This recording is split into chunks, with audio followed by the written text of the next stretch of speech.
گزارش یہ ہے کہ ترتیب میں بیٹھیں، ٹیکا نہ لگائیں، ٹیکا نہ لگائیں، ٹیکا نہ لگائیں، اپنی ترتیب میں بیٹھے، صف والی ترتیب ہی میں بیٹھیں تاکہ آنے والوں کو برابر جگہ ملے، درمیان میں بھی جگہ خالی ہے، آنے والے کو برابر جگہ ملے، بالترتیب بیٹھ جائیں، صف بناتے ہوئے بیٹھیں تاکہ آپ کو مجلس میں خلل نہ ہو، کیونکہ یہ مجلس ویسی مبارک مجلس ہے کہ اللہ کے رسول صلی اللہ علیہ وسلم نے فرمایا کہ اگر کسی نے اس مجلس کے اندر کسی کاڑی سے کھیلا تو بھی اس کا جمعہ نہیں ہوا۔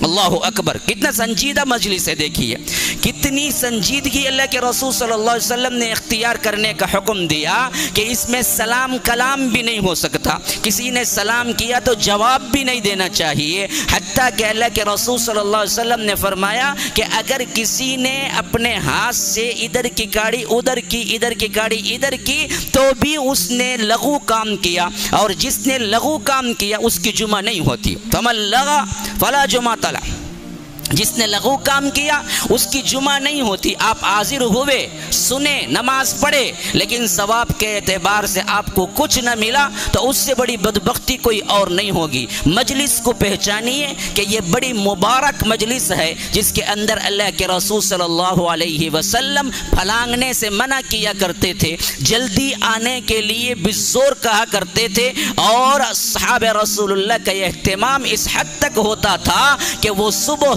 سویرے فجر کے بعد سے تیاری کرنے لگتے تھے اور پہلی گھڑی میں آنے کی کوشش کرتے تھے۔ تو اللہ تبارک و تعالی ہمیں اپنی رحمتوں میں رکھے کہ میں یہی کہتا ہوں بھائیوں کہ جمعہ کے لیے تیاری کے ساتھ امام کے ممبر پر چڑھنے سے پہلے آپ آ جائیں، ورنہ آپ کا رجسٹر میں نام نہیں ہوگا۔ فقہ کی حیثیت سے شاید آپ کی جمعہ مل جاتی ہے، لیکن فرشتے جو رجسٹر کرتے ہیں اس رجسٹر میں آپ کے جمعے کے ادا کرنے والوں کا نام نہیں ہوتا ہے۔ اللہ کے رسول نے فرمایا کہ جمعہ کا خطبہ شروع ہوتا ہے تو فرشتے جو دروازے پہ کھڑے ہو کے نوٹ کرتے ہیں وہ اپنا دفتر بند کرتے ہیں اور آ کے مجلس میں بیٹھ جاتے ہیں امام کے ساتھ خطبہ سننے کے لیے۔ پھر کوئی آتا ہے تو اس کا نام رجسٹری میں نہیں ہوتا، رجسٹری میں نہیں ہوتا۔ کون چاہے گا کہ اپنا نام رجسٹری میں نہ کروائے؟ راشن کارڈ میں تو ہوگا لیکن جمعہ کی محفل میں تمہارا نام نہ آئے گا۔ کتنے افسوس کی بات ہے، میں دیکھ رہا ہوں کہ اہل الحدیث محلہ ہے اور اہل الحدیث مسجد ہے۔ ابھی میں جب آ رہا تھا تو سنا کہ کیا پورے اطراف و اکناف کے جتنے علاقے اور مسجدیں اور جتنے گھر ہیں وہ سب کے سب اللہ کے فضل سے کیا ہے اہل الحدیث گھرانوں کے لوگ ہیں۔ بڑی خوشی ہوئی، ایسے محلے ہمارے چنئی میں دیکھنے میں تو نہیں آتے، لیکن جب میں ممبر پہ چڑھ رہا تھا کہ 2-3 صف دیکھ کے دل بیٹھ گیا کہ اہل الحدیثوں کی یہ حالت ہو تو پھر ہم کہاں جا کے دوسروں کو بولیں گے؟ جب باڑ ہی فصل کھانے لگے، کھیتی کو بچاوے کے لیے باڑ باندھی جاتی ہے کہ تاکہ جانور وغیرہ آ کے کھیتی کو نہ چر جائیں، اور وہ باڑ ہی کھیتی کو کھانے لگے تو پھر کھیتی کو بچائے گا کون؟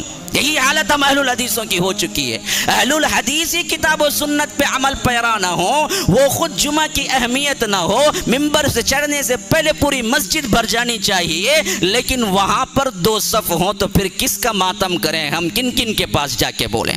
جن کا دعویٰ ہے کہ ہم حدیث اور قرآن پہ چلتے ہیں، ان کی مسجدوں میں امام ممبر پہ چڑھتا ہے تو 2 صف، لا حول ولا قوت الا باللہ۔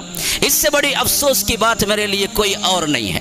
تو یاد رکھیے مسلمانوں، جمعہ کی جو اہمیت نہ کرتا وہ دیوانہ پاگل ہی کر سکتا ہے یا تو جاہل کر سکتا ہے۔ اتنی عظمت اللہ کے رسول صلی اللہ علیہ وسلم نے بتلائی، اتنی عظمت بتلائی، فرمایا کہ اسی دن اللہ تبارک و تعالی نے حضرت آدم کو پیدا کیا اور اسی دن وہ ہوگا جو قیامت قائم ہوگی۔ اللہ اکبر۔ اس طرح کی اگر آپ کے کام ہیں، آپ مصروف ہیں، پتہ نہیں جمعہ وہ دن ہو جہاں قیامت قائم ہونے کا دن ہو تو ہم سب پکڑے نہیں جائیں گے۔ اللہ تبارک و تعالی ہم سے نہیں پوچھے گا کہ جمعہ کا دن تھا کہاں مصروف تھا، گھر میں، جاب میں، تجارت میں، کام میں، دل لگی میں، ہنسی مذاق میں، چاہے خانوں میں، نہیں۔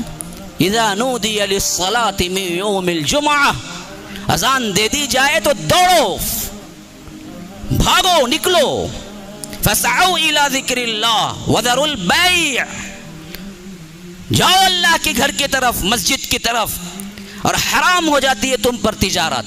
وَذَرُوا الْبَيْعَ. ہم نے اپنے کاموں کو کیا ہے اذان پر ترجیح دی، پھر تو اللہ کی بہت بڑی نافرمانی ہو رہی ہے. ہم کو کیا حق پہنچتا ہے کہ ہم پھر قرآن و سنت پر عمل کرنے والوں کا کیا ہے نعرہ بلند کریں؟ تو اللہ کے لیے کیا ہے اپنے آپ کو تبدیلی لائیں. مجھے ایک جمعہ ملا، پتہ نہیں پھر کبھی آؤں گا یا نہیں، لیکن میں نے سوچا کہ آج میں نہ کہوں گا تو کل اللہ کے دربار میں میں بھی دراصل گنہگاروں میں کھڑوں گا. میں جہاں دیکھا جو دیکھا میں آپ کو بیان کر رہا ہوں کہ یہ بالکل غلط طرز ہے. اہل الحدیث مساجد کے اندر خطبے کے وقت 2 صف، لا حول ولا قوت الا باللہ. خطبہ شروع ہونے سے پہلے پوری مسجد بھر جانی چاہیے، خطبے کے بعد تو تمہارا نام رجسٹر میں بھی نہیں لکھا جاتا. ہماری حالت عجیب ہے. اللہ تبارک و تعالی ہم پر رحم کرے.